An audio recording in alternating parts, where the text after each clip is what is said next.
दोस्तों नमस्कार, स्वागत है आपके स्टडी सॉल्यूशन पे। दोस्तों आज हम लोग झारखंड सिविल कोर्ट एग्ज़ाम का जीके का टेस्ट लगाएंगे, ठीक है। जो कलर का एग्ज़ाम होने वाला है। तो ये आपका पहला क्वेश्चन दोस्तों, टुंड्रा प्रदेश के निवासियों का मुख्य धंधा क्या है? ऑप्शन ए कृषि, बी व्यापार, सी शिकार, डी पशुपालन। तो इसका आंसर आप लोग कमेंट बॉक्स में दीजिए भाई लोग। तो इसका आंसर ऑप्शन सी होगा। टुंड्रा प्रदेश के निवासियों का मुख्य व्यवसाय शिकार करना है। ऑप्शन सी सही है दोस्तों, ठीक है। नेक्स्ट प्रश्न भाई लोग, भारत के किस राज्य में वन क्षेत्र सर्वाधिक है? ऑप्शन है मध्य प्रदेश, बी मेघालय, सी झारखंड, डी मिजोरम। तो इसका आंसर आप लोग दीजिए। तो इसका आंसर ऑप्शन ए होगा, मध्य प्रदेश होगा, ठीक है। चलिए अब बात कर लेते हैं कि इसमें यह जो रिपोर्ट है आपका 2019 का है, ठीक है। पहला आपका एमपी है, ठीक है। दूसरा आपका अरुणाचल प्रदेश, तीसरा है छत्तीसगढ़, याद रखिएगा, ठीक है। नेक्स्ट प्रश्न,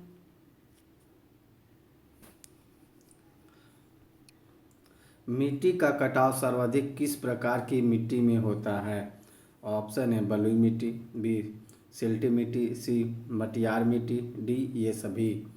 तो इसका आंसर आप लोग कमेंट बॉक्स में दीजिए भाई लोग। और एमसीक्यू टेस्ट जरूर लगाएं, इससे आप खुद से जज कर सकते हैं कि आपका स्कोर कितना जा रहा है। और एग्ज़ाम अभी नज़दीक है दोस्तों, तो आप लोग पूरा जोर लगा दे, पूरी ताकत लगा दे, मेहनत करिए, ठीक है। तो इसका आंसर आप लोग बताइए क्या होगा थर्ड नंबर का? तो इसका आंसर ऑप्शन ए होगा दोस्तों। बलुई मिट्टी का सबसे बेसी ज़्यादा कटाव होता है, ठीक है। ऑप्शन ए सही है। और दोस्तों आप लोग बिल्कुल मेहनत एकदम खामोशी से कीजिए ताकि आपका सफलता ढोल पीट दे, ठीक है। नेक्स्ट प्रश्न भाई लोग, चलिए, दक्कन ट्रैप के सेल समूह किस प्रकार के ज्वालामुखी उद्गार का परिणाम है? ऑप्शन ए शिल्ड, बी मिश्र, सी प्रवाह, डी कुंड। तो इसका आंसर दीजिए आप लोग। तो इसका आंसर ऑप्शन सी होगा, दक्कन ट्रैप प्रवाह सेल समूह के ज्वालामुखी उद्गार का परिणाम है, ठीक है। नेक्स्ट प्रश्न, पंचम आर्थिक क्रियाकलापों की मुख्य विशेषताएं क्या है? ऑप्शन ए नवीन व वर्तमान विचारों की रचना, बी आंकड़ों की व्याख्या का प्रयोग, सी नई प्रौद्योगिकी का मूल्यांकन, डी उपरोक्त सभी। तो इसका आंसर आप लोग बताइए क्या होगा? तो इसका आंसर ऑप्शन डी होगा। पंचम आर्थिक क्रियाकलापों में यह सभी option A B C D, यानी इसका आंसर ऑप्शन डी होगा, ये सभी सही है। नेक्स्ट प्रश्न भाई लोग, और वीडियो अगर पसंद आए तो दोस्तों चैनल को सब्सक्राइब कर ले और बेल आइकन भी दबा ले। चलिए नेक्स्ट प्रश्न 6 नंबर, दक्षिण अमेरिका, मध्य अमेरिका, संयुक्त राज्य अमेरिका, कनाडा को जोड़ने वाले महामार्ग का नाम क्या है? ऑप्शन ए ट्रांस कनाडियन महामार्ग, बी अलास्का महामार्ग, सी पैन अमेरिकन महामार्ग, डी प्रशांत अटलांटिक महामार्ग। तो इसका आंसर आप लोग बताइए। तो इसका आंसर ऑप्शन सी होगा, पैन अमेरिकन महामार्ग। यह अमेरिका को जोड़ता है, दक्षिण अमेरिका, मध्य अमेरिका, संयुक्त राज्य अमेरिका, कनाडा को जोड़ने वाला महामार्ग है। ऑप्शन सी सही है दोस्तों। और ये क्वेश्चन जो मैं करवा रहा हूँ दोस्तों, ये बार बार एग्जाम में पूछे जाते हैं, तो इसका आप लोग इसको रट लीजिएगा, ठीक है। चलिए निम्नलिखित में से कौन सा सेल अवसादी नहीं है? ऑप्शन है टाइलाइट, बी ब्रेसिया, सी बोरेक्स, डी संगमरमर। तो इसका आंसर आप लोग दीजिए। तो इसका आंसर ऑप्शन बी होगा। ब्रेसिया अवसादी चट्टान नहीं है, बाकी टॉयलेट, बोरेक्स और संगमरमर ये आपका अवसादी चट्टान से बने होते हैं। तो इसका आंसर ऑप्शन बी हो जाएगा, नहीं पूछा था दोस्तों। चलिए नेक्स्ट प्रश्न, निम्नलिखित में से कौन सा कारक भारत में जल की कमी के लिए जिम्मेदार ठहराया जा सकता है? ऑप्शन है जल का अधिशोषण, बी जल का असमान वितरण, सी जल का अत्यधिक प्रयोग, ऑप्शन डी उपयुक्त सभी। तो इसका आंसर ऑप्शन डी होगा, ये सभी कारण हैं जो भारत में जल की कमी के लिए जिम्मेदार ठहराए जाते हैं। नेक्स्ट प्रश्न,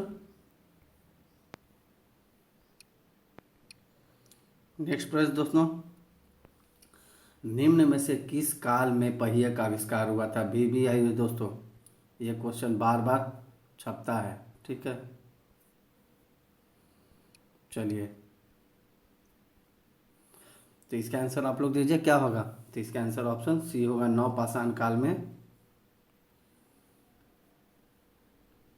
पहिए का आविष्कार हुआ था, ठीक है। नेक्स्ट प्रश्न,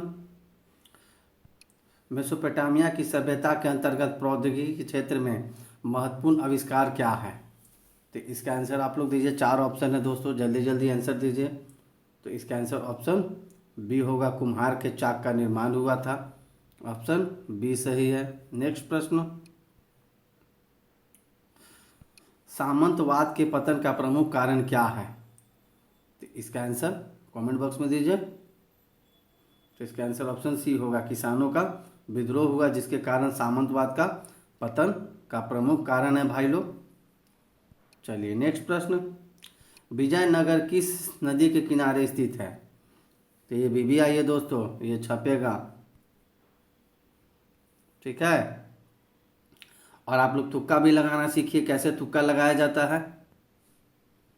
तो देखिए पहला तो ये देखिए आप, ये जो विजयनगर जो था वो आपका साउथ का है, दक्षिण भारत का है, तो गंगा नहीं होगा, ऑप्शन इसको काटेंगे, ठीक है। अब आपका कावेरी और कृष्णा, 2 ऑप्शन, और तीसरा है ऑप्शन सी तुंगभद्रा। तो इसका देखिए आपका गंगा नदी भी नहीं होगा, क्योंकि गंगा नदी तो पहले कट गया। आपका कृष्णा नदी भी नहीं होगा, क्योंकि कृष्णा नदी ऊपर में है, ठीक है, तो ऑप्शन खत्म हो गया। और कावेरी भी आपका साउथ में ही है, लेकिन यह जो विजयनगर साम्राज्य के ऊपर जो बहमनी साम्राज्य था वहाँ था, तो इसका आंसर ऑप्शन सी होगा, तुंगभद्रा होगा, ठीक है। चलिए ऐसे हम लोग तुक्का लगाएंगे। तुक्का लगाने के लिए आपको अकल की ज़रूरत है।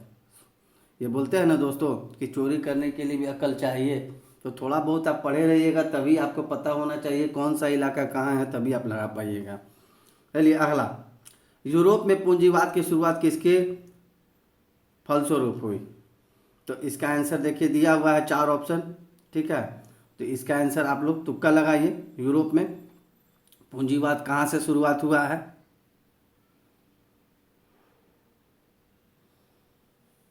तो इसका आंसर देखिए, पहला तो इंग्लैंड की क्रांति से कोई मतलब नहीं है, क्योंकि यूरोप में बहुत सारे देश हैं। फ्रांस की क्रांति का अपना ये है, इटली की क्रांति, देखिए ये आपका इन अगर आप कीजिएगा तो ऑप्शन बी होगा सही, क्योंकि औद्योगिक क्रांति हुई, इसी से पूंजीवाद का जन्म हुआ, कैपिटलिस्ट का हुआ, क्योंकि औद्योगिकरण जो हुआ, बड़े बड़े फैक्ट्री लगने लगे, और वहाँ के जो जमींदार थे सब जमीनों पे अपना फैक्ट्री लगाना शुरू किया, किसानों से ज़मीन छीनकर, ठीक है। और वो जो किसान खेती करते थे अब उन्हीं के फैक्ट्री में मजदूर बन गए, और मजदूरों का शोषण करने लगे, और शोषण करने के बाद उसी को देखकर कार्ल मार्क्स ने एक सिद्धांत दिया था, मार्क्सिज्म जो जानते हैं, वो सीधा आपका पूंजीवादी के खिलाफ था दोस्तों, ठीक है, याद रखिएगा। तो ऐसे तुक्का लगाते हैं। चलिए नेक्स्ट प्रश्न, अंतर्राष्ट्रीय स्तर पर थियोसॉफिकल सोसाइटी की स्थापना कब की गई थी? तो इसका आंसर आप लोग बताइए। तो इसका आंसर ऑप्शन सी होगा, 1875 में किया गया था, ठीक है। नेक्स्ट प्रश्न, भारत छोड़ो आंदोलन कब शुरू किया गया? और ये भी बताइए कौन शुरू किया गया था दोस्तों, क्वेश्चन है, आप लोग कमेंट बॉक्स में जरूर बताइए।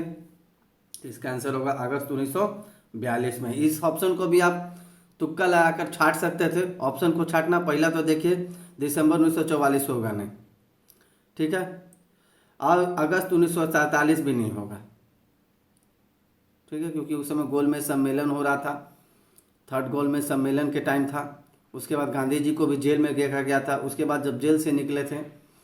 आपका जो होगा ऑप्शन बी या सी। और देखिए जुलाई 1947 तो नहीं था, और 1942 में सेकेंड वर्ल्ड वार शुरू हुई थी, इसी टाइम गांधी जी ने अगस्त 1942 में भारत छोड़ो आंदोलन शुरू किया था। ऑप्शन बी होगा करेक्ट भाई लोग। चलिए नेक्स्ट प्रश्न, बीबीआई इंपॉर्टेंट है दोस्तों, आज मैं सिर्फ इंपॉर्टेंट प्रश्न करवा रहा हूँ। किस पंचवर्षीय योजना में पहली बार गरीबी उन्मूलन पर जोर दिया गया है? ये क्वेश्चन एकदम देखिए दोस्तों, एकदम छपने वाला है। बताइए किस पंचवर्षीय योजना में पहली बार गरीबी उन्मूलन पर जोर दिया गया है? तो इसका आंसर ऑप्शन बी होगा, 5वीं पंचवर्षीय योजना। और ये गरीबी उन्मूलन का नारा कौन दिया था? तो इंदिरा गांधी दी थी, याद रखिएगा, ठीक है। पंचवर्षीय योजना में बोली थी कि गरीबी भारत से खत्म कर देंगे, जो कभी होने वाला नहीं है, आप लोग भी जानते हैं दोस्तों। तो इसका करेक्ट आंसर कौन हो जाएगा? ऑप्शन बी हो जाएगा भाई लोग। नेक्स्ट प्रश्न, भारतीय रेलों द्वारा सबसे अधिक माल परिवहन होता है, किसका होता है? तो इसका आंसर ऑप्शन ए होगा, कोयले का होता है, जानते हैं आप लोग। तुष्टि गुण होता है, तुष्टि गुण किसका होता है भाई? ऑप्शन ए वस्तुगत, बी सापेक्ष, सी निरपेक्ष, डी मूर्त। तो इसका आंसर ऑप्शन बी होगा, सापेक्ष होता है, ठीक है। नेक्स्ट प्रश्न, निम्नलिखित में से उपभोक्ता की पूर्ण तृप्ति की स्थिति कौन सी है? सॉरी दोस्तों, प्रोनाउंसिएशन में थोड़ा सा हो गया मिस्टेक। बोल रहा है निम्नलिखित में से उपभोक्ता की पूर्ण तृप्ति की स्थिति कौन सी है? तो 19 नंबर का आंसर दीजिए। तो इसका आंसर ऑप्शन ए होगा, शून्य सीमांत प्रतियोगिता। आप लोग भी मेरे साथ सेट लगाइए दोस्तों, सिर्फ वीडियो देखने से नहीं होगा, सेट लगाकर कमेंट बॉक्स में अपना बताइए, और आप खुद से जज कीजिए कि आपका एग्जाम का तैयारी कैसा चल रहा है। नेक्स्ट प्रश्न, अवमूल्यन का क्या अर्थ है? अवमूल्यन जानते हैं दोस्तों, डिवैल्यूएशन बोलते हैं इसको। तो इसका आंसर ऑप्शन सी होगा, अन्य देशों की मुद्रा के तुलना में घरेलू मुद्रा के मान को कम करना, ठीक है। देखिए इसका अवमूल्यन का सीधा मतलब होता है कि डॉलर के मुकाबले रुपया को कमज़ोर बनाना। ये इंटरनेशनल मनी फंड और वर्ल्ड बैंक के द्वारा किया जाता है। ज़्यादा जोर देखिए अमेरिका के द्वारा दिया जाता है, ताकि उसका वैल्यूएशन ज़्यादा रहे। तो अब पूछेगा आपसे कि भारत में अभी तक रुपया का अवमूल्यन कितनी बार हुआ है? तो 3 बार हुआ है, याद रखिएगा, 3 बार रुपया का अवमूल्यन हुआ है।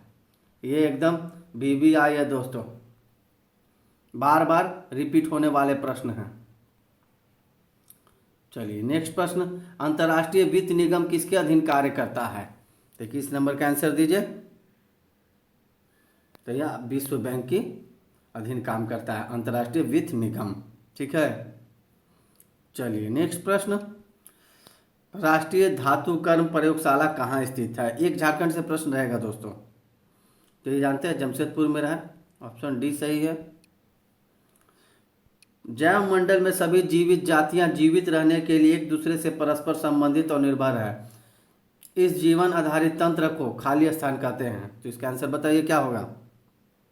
तो जानते हैं पारिस्थितिकी तंत्र या पारितंत्र भी कहते हैं। ऑप्शन ए बिल्कुल करेक्ट है दोस्तों। चलिए नेक्स्ट प्रश्न,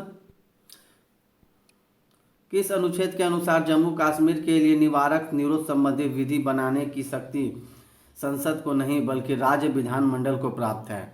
तो इसका आंसर आप लोग दीजिए। तो इसका आंसर ऑप्शन क्या होगा? ऑप्शन डी होगा, अनुच्छेद 22 का कॉलम 22 का 7, यानी अनुच्छेद 22 जी, या इसको 22(7) भी कहते जानते हैं। ग्रुप बाई नोट मेकिंग जैसे करते वैसे बनाया गया, संविधान में जोड़ दिया जाता है। जम्मू कश्मीर के लिए निवारक निरोध संबंधित इसी में है, अनुच्छेद 22G या 22(7) है। ठीक है, नेक्स्ट प्रश्न भाई लोग, चलिए तो हो गया।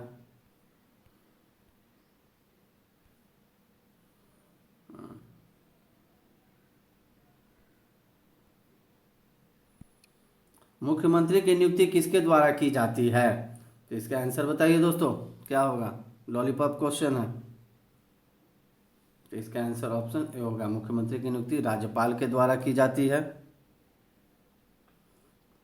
संविधान के 164 अनुच्छेद के अनुसार, आर्टिकल 164 के अनुसार मुख्यमंत्री की नियुक्ति राज्यपाल करता है। ऑप्शन ए बिल्कुल सही है।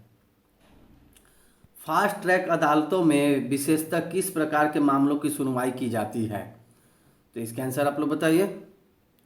26 नंबर का क्वेश्चन का क्या होगा दोस्तों? तो इसका आंसर ऑप्शन डी होगा। जैसे आपराधिक मामला का भी देखता है, महिलाओं से जुड़े मामले भी, और फास्ट ट्रैक को लंबित मामलों की सुनवाई के लिए गठन किया जाता है। तो ऑप्शन डी है, ये बिल्कुल सही है दोस्तों। फास्ट ट्रैक कोर्ट जानते हैं, जल्दी से न्याय मिले। दूरसंचार विभाग ने खोए या चोरी हुए मोबाइल फ़ोन को ब्लॉक और ट्रैक करने के लिए कौन सा पोर्टल लॉन्च किया गया है? तो इसका आंसर आप लोग बताइए दोस्तों। तो इसका आंसर ऑप्शन डी होगा, संचार साथी पोर्टल किया गया है। ठीक है, नेक्स्ट प्रश्न, अंतर्राष्ट्रीय प्रवासी दिवस का आयोजन कब किया गया है? तो बताइए, अंतर्राष्ट्रीय प्रवासी दिवस का कब किया गया है? 28 नंबर का, तो यही आपका 18 दिसंबर को है। ठीक है, यूरोपीय संघ की मुद्रा क्या है? देखिए इसका बताइए आप लोग। 29 नंबर का क्या होगा आंसर? इसका सी होगा, यूरो होगा। ठीक है, डॉलर तो जानते हैं यूएसए का है, एन आप जानते हैं, एन चाइना का है। ठीक है, चलिए नेक्स्ट प्रश्न, इनमें से कौन सा कार्य चुनाव आयोग नहीं करता है? तो बताइए क्या नहीं करता है? तो इसका आंसर ऑप्शन डी होगा, पंचायत चुनावों के पर्यवेक्षण नहीं करता है। बाकी मतदाता सूची तैयार करता है, उम्मीदवारों का नामांकन करता है, आचार संहिता लागू करता है। ऑप्शन डी बिल्कुल सही है। तो दोस्तों आज के लिए बस इतना ही, तब तक के लिए अपना ध्यान रखें।